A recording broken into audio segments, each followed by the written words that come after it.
Estimados irmãos e irmãs, ouvintes e internautas, hoje pela manhã nós tivemos a oportunidade de refletir sobre este evangelho, falando sobre as provocações. Basicamente, esse foi o tema central da reflexão que fizemos na parte da manhã durante o programa Mensagens de Fé.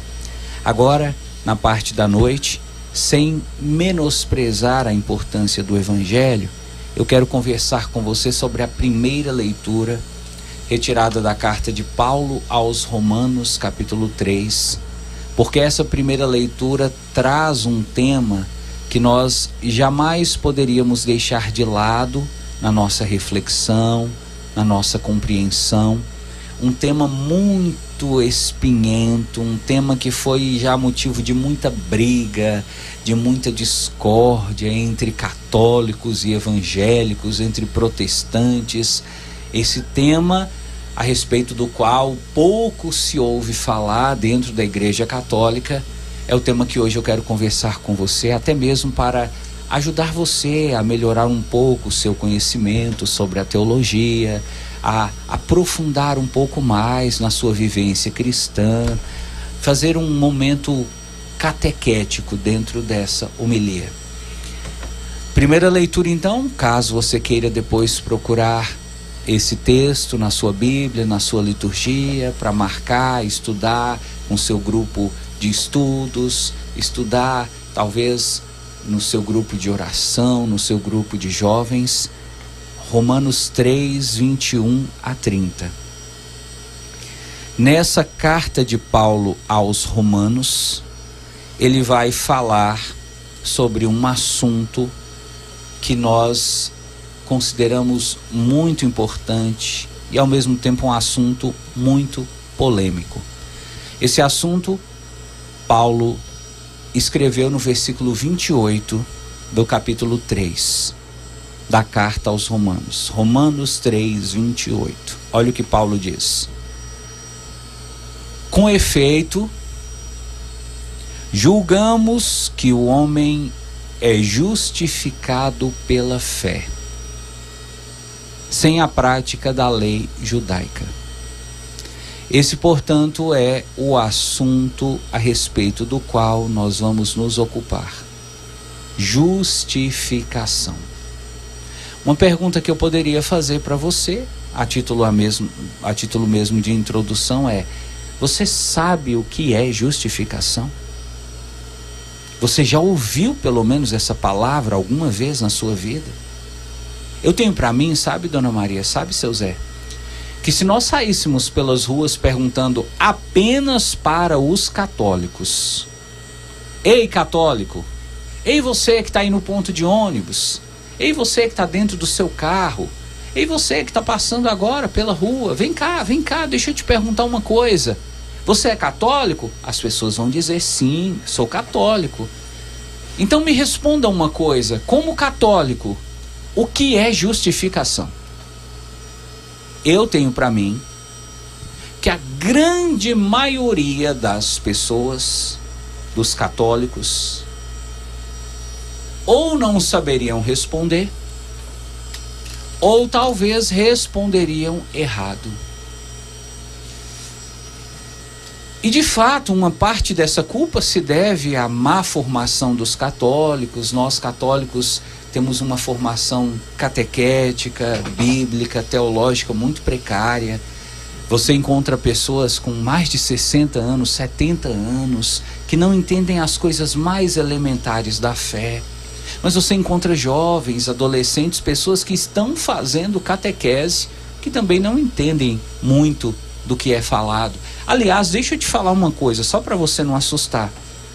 Muitos catequistas não sabem o que é justificação. E eu tenho até medo de chegar à conclusão que talvez muitos de nós padres, se alguém nos perguntasse assim, o que é justificação? De uma vez, talvez nós padres teríamos alguma dificuldade para responder. Alguns padres talvez ficariam gaguejando, porque é um termo bastante complexo. E deixa eu te falar outra coisa. É um termo que dentro da história da Igreja Católica esteve acompanhado de muitas feridas. Nós católicos temos feridas na nossa história eclesiástica relacionadas a essa palavra, justificação. E você deve estar perguntando, mas por que, padre? O que tem a ver essa palavra com feridas da Igreja Católica? Você deve saber, ou você deve ter ouvido falar de um homem chamado Martinho Lutero. Você já deve ter ouvido falar que esse Martinho Lutero era um monge católico, agostiniano. E esse monge decidiu romper com a Igreja Católica e fundar uma outra igreja. Daí surgiu a Igreja Protestante. Todas as igrejas protestantes que existem, elas surgiram através dessa brecha, desse rasgão que foi criado por Martinho Lutero. Martinho Lutero foi quem rompeu com a Igreja Católica e deu início a esse movimento que hoje a gente vê espalhado pelo Brasil e pelo mundo inteiro. Diversas denominações cristãs. Antes de Martinho Lutero, não tinha esse monte de igreja não, dona Maria. Esse monte de igreja, cada uma com um nome.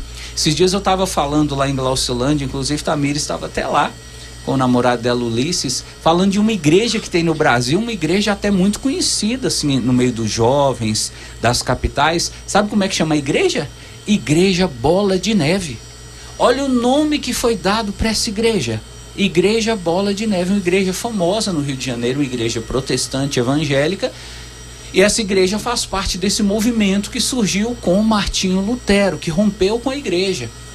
E se você me perguntasse assim, padre, por que Martinho Lutero rompeu com a igreja?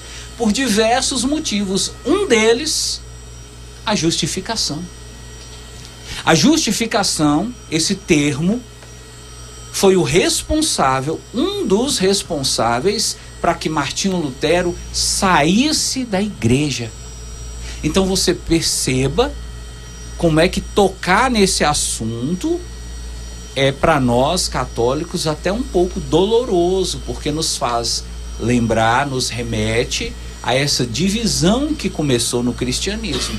Aí você vê que é um tema polêmico, um tema complicado, um tema que talvez possa gerar dúvidas, questionamentos para muitas pessoas. Por isso, desde já, quero dizer para você, não tenho nenhuma pretensão de esgotar o assunto, mas de apenas dar para você algumas luzes, caso você queira pesquisar, aprofundar e conhecer mais sobre esse assunto. Justificação. O que é justificação? Falando assim, a grosso modo eu diria, justificação é o ato pelo qual nos tornamos justos diante de Deus. Aí você diz, mas padre, nos tornar justos como? Veja, diante de Deus ninguém é justo. Diante de Deus ninguém é puro, diante de Deus ninguém é santo, só Deus é santo. Por isso nós dizemos, Ele é santo, santo, santo, em Deus não há mancha, em Deus não há mácula, em Deus não há defeito, em Deus não há erro, Deus não tem nada de ruim, Deus é só pureza, santidade, beleza, Deus é luz, Deus é poder. Então, a justificação é o processo pelo qual nós nos tornamos mais parecidos com Deus. E para dizer de uma maneira mais prática para você, a justificação é o que nos faz merecedores do céu. Está percebendo como é que é um assunto mais técnico, mais teórico? Mas eu quero facilitar para você. Vamos pegar um exemplo para você entender o que é justificação de uma maneira prática. Veja, imagina que o céu é como se fosse um estádio onde vai ter um grande evento, uma grande festa. E esse evento e essa festa não é qualquer um que pode entrar. Tem pessoas escolhidas, as pessoas selecionadas que vão entrar para participar dessa festa, nesse lugar específico chamado céu. Aí você imagina, por exemplo, aqui em Montes Claros. Nós tivemos há pouco tempo a Expo Montes. A Expo Montes é um grande evento que tem vários cantores, cada dia tem um cantor, e não é todo mundo que pode entrar, mas apenas aqueles que compraram ajuda o padre? Ingresso. Se você tem um ingresso, você entra. Se você não tem um ingresso, você não entra. A menos que você tenha uma cortesia, mas a cortesia também é um ingresso. Então perceba, existe a festa, existem as pessoas do lado de fora querendo entrar, e existe o ingresso que te dá acesso ao que tem lá dentro. Pegando esse exemplo e adaptando dentro da realidade espiritual, ficaria assim: o céu é essa festa que está sendo organizada.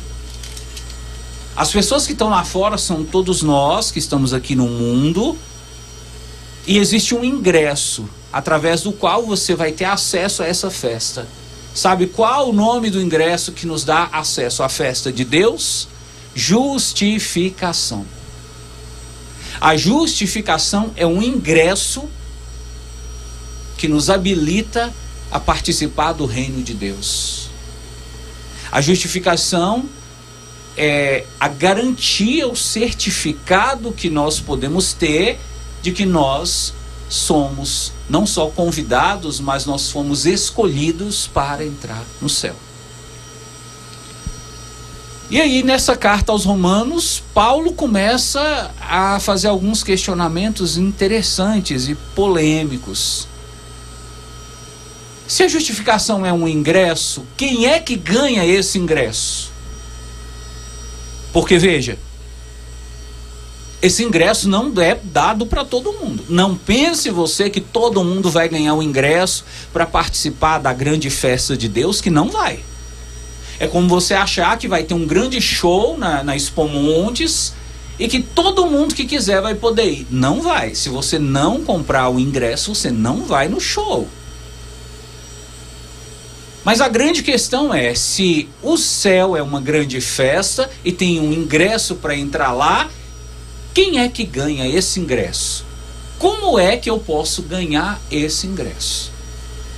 Os judeus acreditavam que esse ingresso nós ganhamos pela prática da lei de Moisés. Então o judeu pensava assim, e pensa até hoje: se eu desejo participar da festa de Deus, se eu desejo entrar no céu, então eu tenho que cumprir os mandamentos. Eu tenho que amar a Deus sobre todas as coisas, eu tenho que amar o próximo como a mim mesmo, eu tenho que guardar os dias santos, eu tenho que não tomar o santo nome de Deus em vão, eu tenho que honrar o meu pai, a minha mãe, eu tenho que não matar, eu tenho que viver uma vida de pureza na castidade, não pecar contra a castidade, não roubar, não cobiçar as coisas alheias, não cobiçar a mulher do próximo.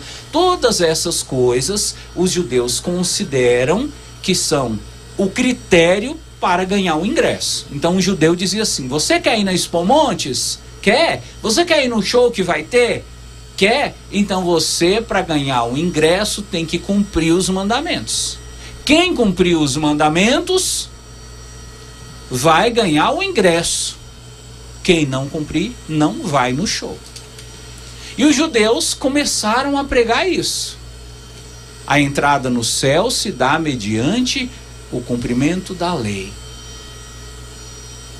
Chegou o apóstolo Paulo na carta aos Romanos e disse assim: está errado isso.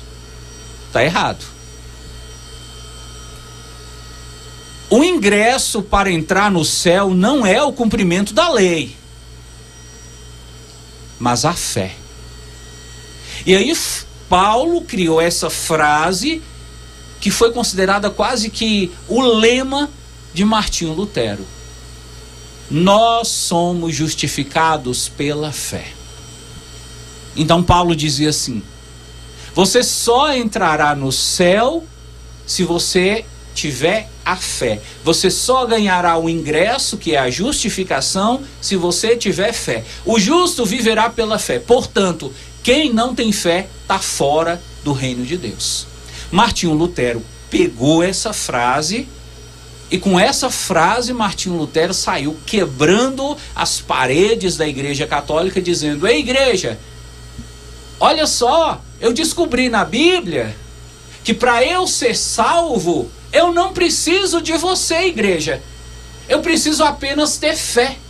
Se eu tiver fé lá na minha casa, eu serei salvo. Se eu tiver fé lá debaixo da árvore, eu serei salvo. Não preciso de igreja. O que salva é a fé. Martinho Lutero dizia: eu não preciso de padre, eu não preciso de eucaristia, eu não preciso de confissão, eu não preciso de sacramentos, eu preciso só da fé, porque o que salva é a fé, o justo vive da fé, a fé é o que me dá o ingresso para entrar no céu. E aí você vê hoje o tanto de católico que pensa do mesmo jeito.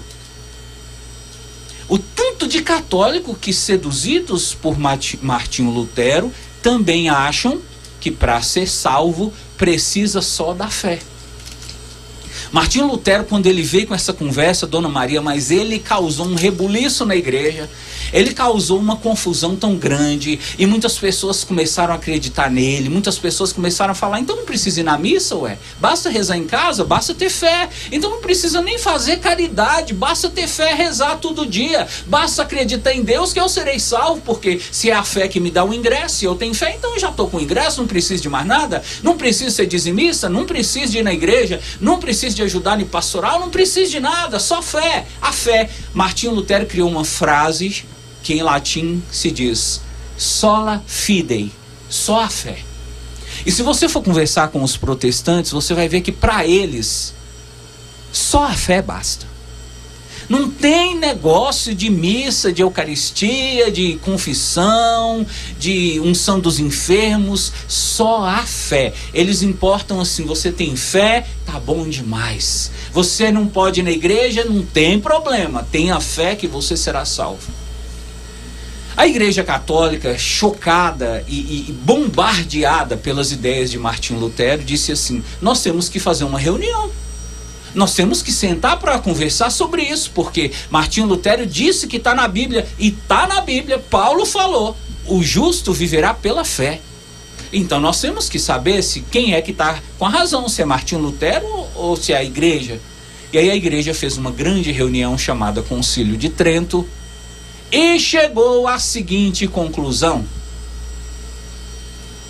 a fé é a base da salvação.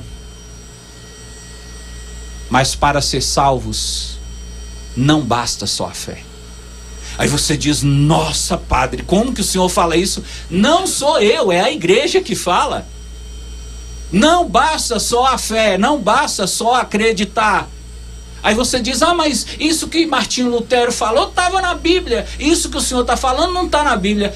Está na Bíblia também.